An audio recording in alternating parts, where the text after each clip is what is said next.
وہ ہم کر رہے ہیں۔ جی بس بھابھی کیا کہہ سکتے ہیں، بس اللہ کا شکر ہے حق حلال کی کمائی سے گزارا ہو رہا ہے۔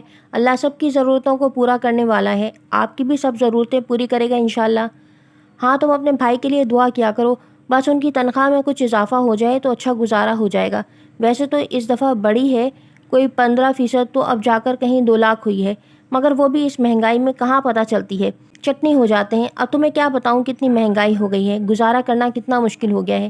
جی بھابھی مجھے کیا معلوم کتنی مہنگائی ہو گئی ہے، وہ یہ صرف دل میں سوچ کر رہ گئیں۔ جی یہ تو ہے۔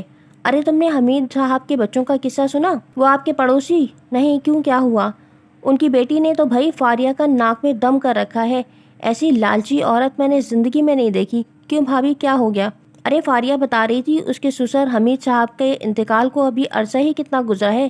ان کی بیٹی ہے نا کلثوم، فاریہ کی نند۔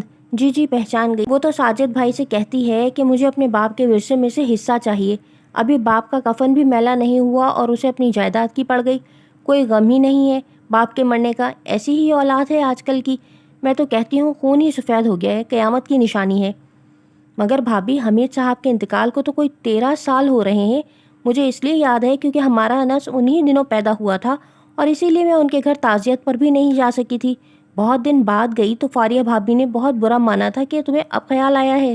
ہاں وہ بس ایسی ہی ہے، دل میں جو کچھ ہوتا ہے کہہ دیتی ہے، مگر دل کی بری نہیں ہے، میری طرح وہ بھی بہت صاف گو ہے۔ اچھا پھر کیا ہوا فاریہ بھابھی کا؟ ارے کیا کرنا تھا، اس نے تو صاف صاف کہہ دیا، دیکھو بی بی ابھی کوئی 5 سال تک تو نام بھی نہ لینا جائیداد کا، ویسے ہی اتنی مہنگائی ہے، اوپر سے ہمارے بچے چھوٹے ہیں، ان کے خرچے بھی زیادہ ہوتے ہیں، اور ویسے بھی ساجد نے ایک زمین خریدی ہے، اس کی قسطیں ہی اتنی مشکل سے ادا کر پا رہے ہیں، ہمارا تو اپنا ہاتھ ہی تنگ ہے، تمہیں کیسے دے سکتے ہیں۔ ان کے ابو جی کی جائیداد کی کرایوں پر اب اتنا حق تو ہے کہ ان سے کوئی پراپرٹی بنا سکیں۔ اتنی دیر میں شاہین بھابھی کے گھر کی بیل بجنے لگی۔ ارے نسرین دیکھو کون آیا ہے، اس وقت تو ڈرائیور آتا ہے۔ وہ بے دہانی میں نسرین کو آواز دے کر کہنے لگی، پتہ نہیں کہاں رہ گئی۔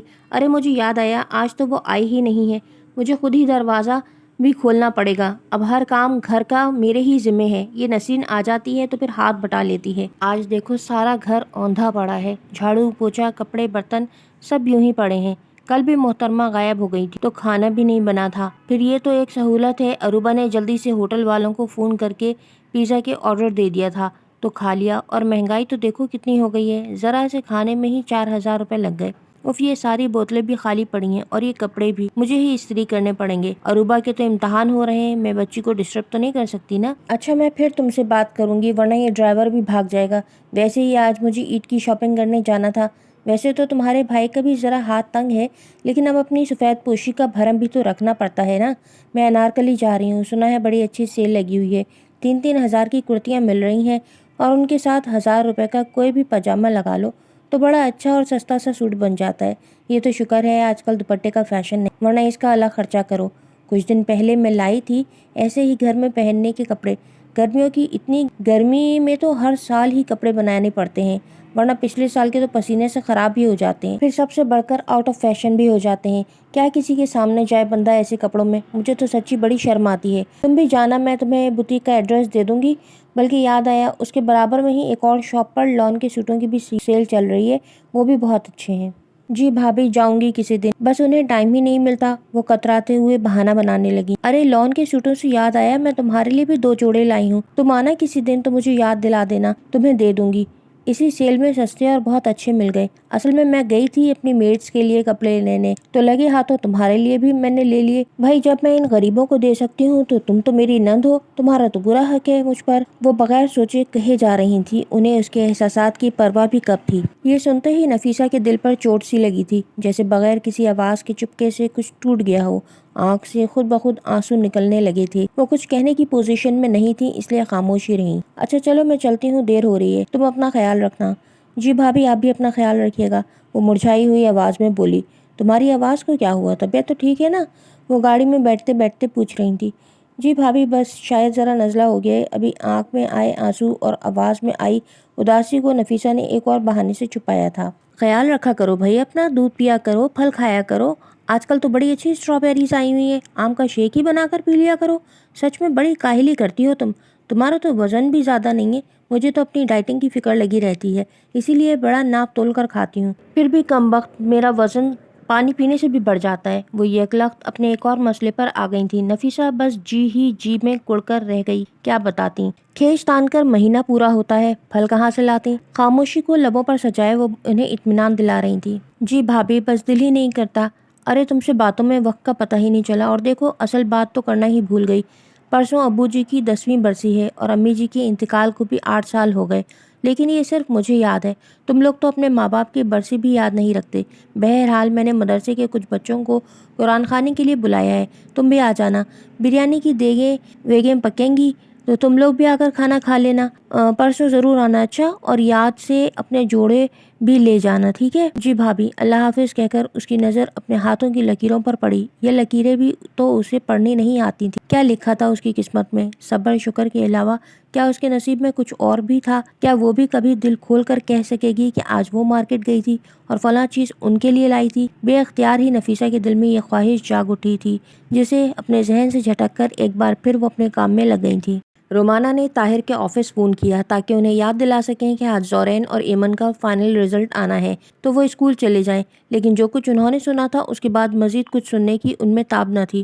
وہ سمجھتی تھی کہ طاہر ان سے کبھی جھوٹ نہیں کہتے، مگر اس وقت وہ جس بات کو سن کر شک کی آگ میں جل رہی تھی وہ کوئی عام بات نہ تھی۔ ان کے دل و دماغ میں جھکڑ سے چل رہے تھے۔ کیا طاہر کا کسی اور سے افیئر چل رہا ہے؟ طاہر اب ایسا کیسے کر سکتے ہیں؟ وہ رو رہی تھی اور سارا وقت وہ روتی ہی رہی تھی۔ انہیں طاہر کی واپسی کا انتظار تھا۔ وہ صاف صاف بات کرنا چاہتی تھی۔ زندگی کے اتنے سالوں بعد انہیں کیا انعام ملا؟ طاہر نے بچوں کے بارے میں بھی نہ سوچا۔ انہی بچوں کو پانے کے لیے انہوں نے وہ گناہ بھی کر ڈالا کہ جس کے بارے میں سوچ کر آج روح بھی کانپ جاتی ہے۔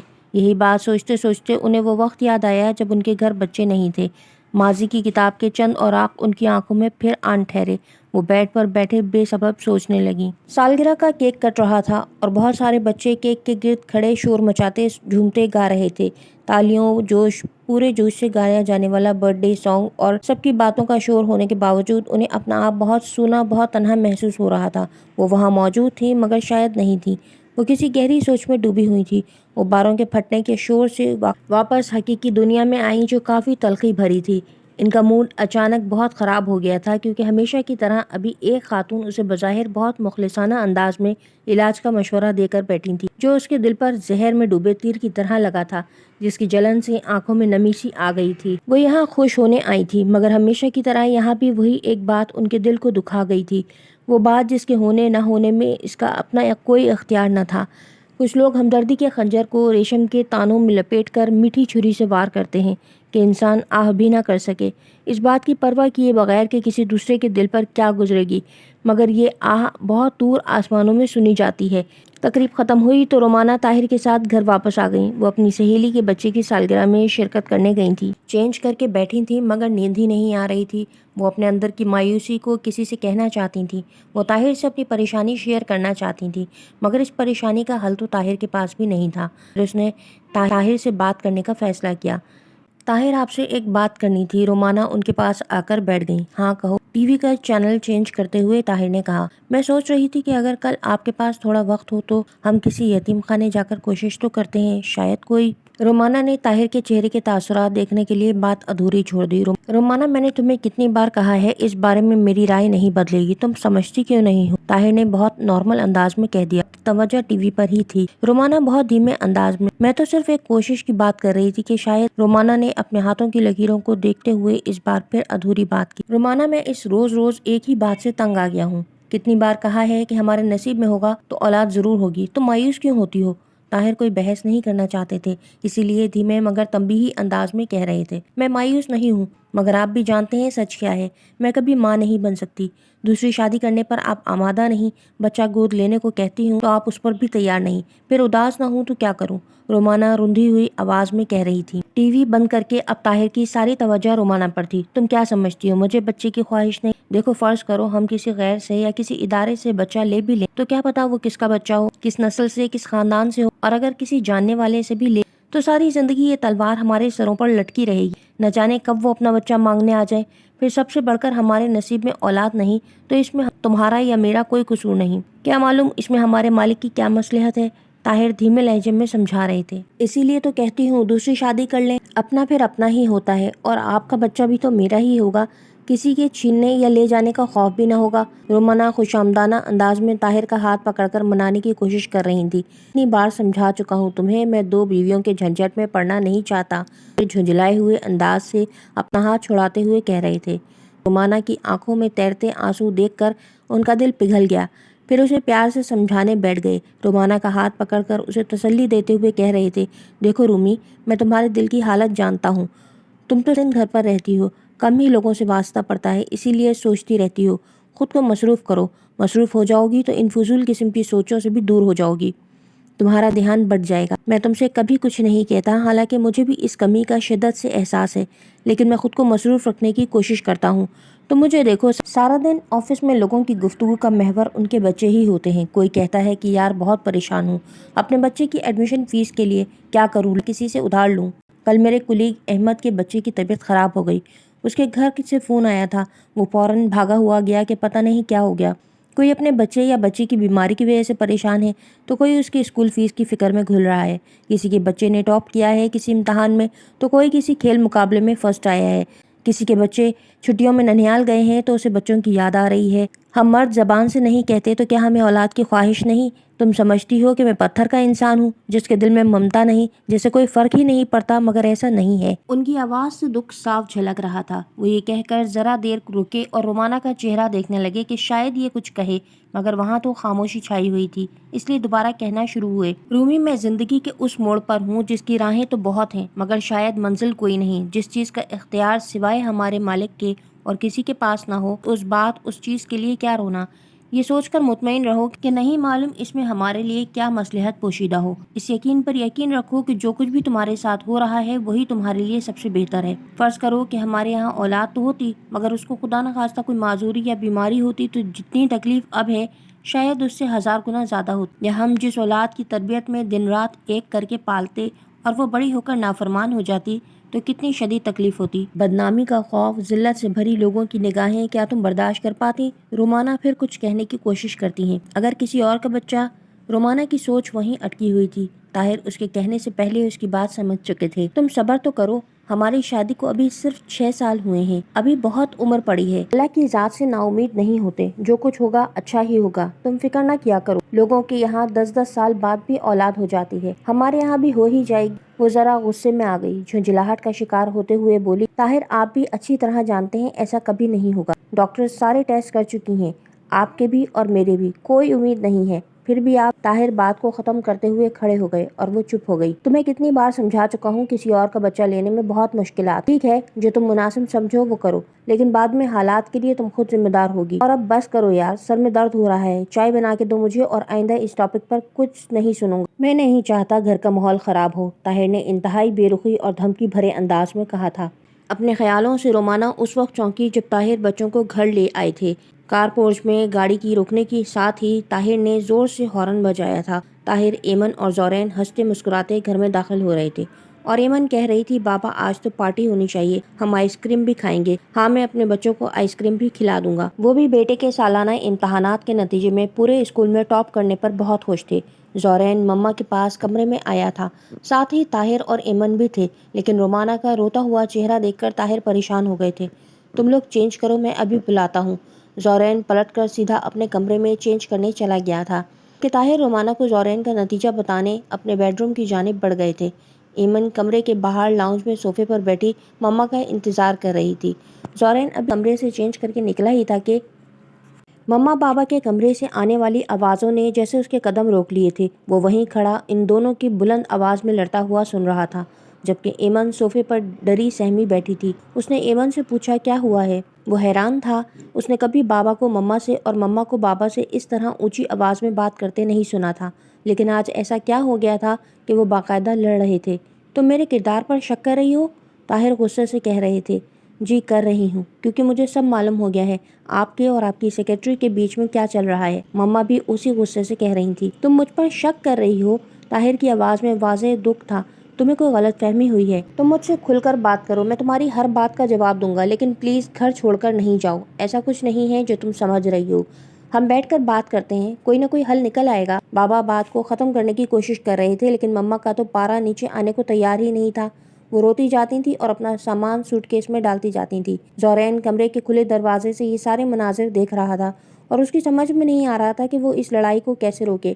ایمن بھی خوف زدہ تھی۔ اس ناول کی اگلی ایپیسوڈ آپ نیکسٹ ویڈیو میں سن سکیں گے۔